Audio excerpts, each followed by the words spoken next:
All right, Ed, we're going to do an EMDR session on a call that you had. All right, so you have the image. Mm-hmm. You have the negative cognition, I should have known better, Mm-hmm. and you're feeling it in your sinuses and chest. Mm-hmm. Okay, I'm going to start the pulsars. Mm-hmm. Let your mind go wherever it needs to go, okay? All right. Okay, I'm going to ask you to take a deep breath and just tell me what you're noticing. So I had the image before this all happened where I gave him a ride back to his house after there was an alcohol party, and I gave him a ride home.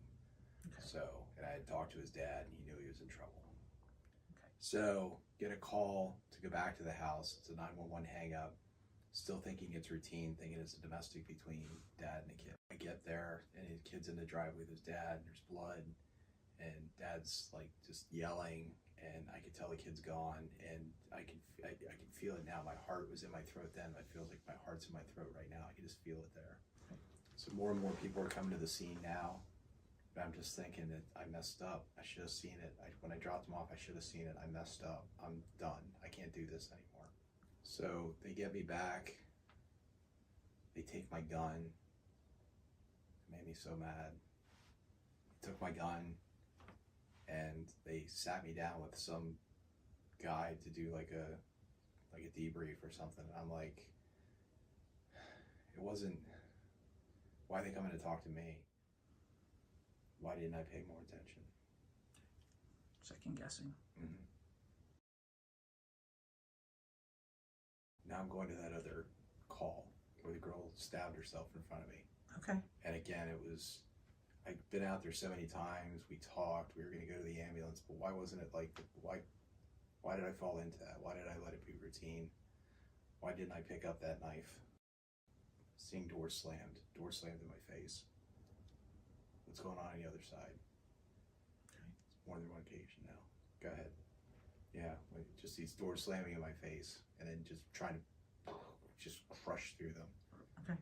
Trying to get to her. Yeah. I'm too late again. The damage is done. She had already cut herself. I was too late. I didn't react fast enough. So those two calls are very connected for you. They were both supposed to be routine. Yeah. And they were both times you felt like you were too late. Mm-hmm. So I was too late. Yeah, I should have seen it. So I've seen a change since then. I thought it was something else. I thought that I didn't want to let things bother me. Mm-hmm. But I'm thinking now that it's that I don't want to close something off. So these calls I've had are part of me. They suck and they're shitty.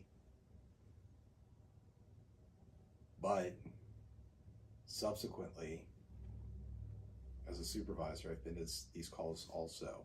Same call, suicides, people hurting themselves, tragic situations. And being that person that can check in with their people, see them for them, worry about the dotted I's and crossed T's later.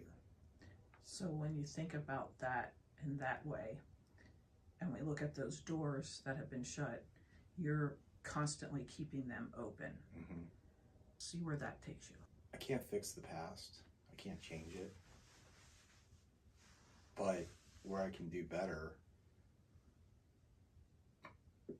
is in the present.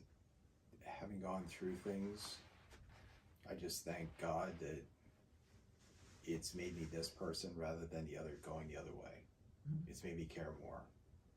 Those hard situations, those difficult situations, pain I've seen, pain I've caused, it's made me better. Is there anything that the Ed now wants to say to the Ed with the woman with the knife? Kind of go to that scene with your current self. Yep.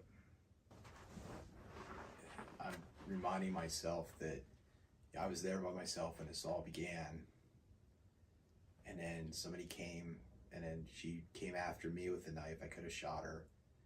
It took 4 of us to wrestle her to the ground. It took 3 more people to get there, to get her into a gurney, wrestled her all the way in the ambulance, all the way to the hospital. Once we got to the hospital, more people came in and wrestled her. She was getting bombed with drugs and everything like that. I couldn't have done it by myself. When you bring up that incident with the kid who shot himself, mm-hmm. and he was 15 years old. On a scale of 0 to 10, where 0 is no distress and 10 is the highest distress you can imagine, what are you feeling now? It's probably like a 1 or a 2. It's a 2. Is there anything else floating around in there? I think just being like, I just kind of brought myself like back to here, like not being in that place, just being here. Being present. Yeah. Do the words, I did the best I could, still fit, or is there something that even feels more suitable, or you want to add to that? I mean, I did the best I could, and I'm going to keep doing the best I can, but just trying to not look at it as routine, expanding the window. Okay, so as you think about that incident and the words, I did the best I could, and I'm going to keep doing everything I can to keep doors open for people. From 1 being completely false to 7 being completely true, how true does it feel? It feels like a 6 because I see myself doing it. So I see 7 as perfection. Okay. And that's a hard thing to grab. Those calls changed the way you police. Mm-hmm. And you've already been implementing what you learned from those calls, even though you probably didn't realize it. I didn't till sitting here.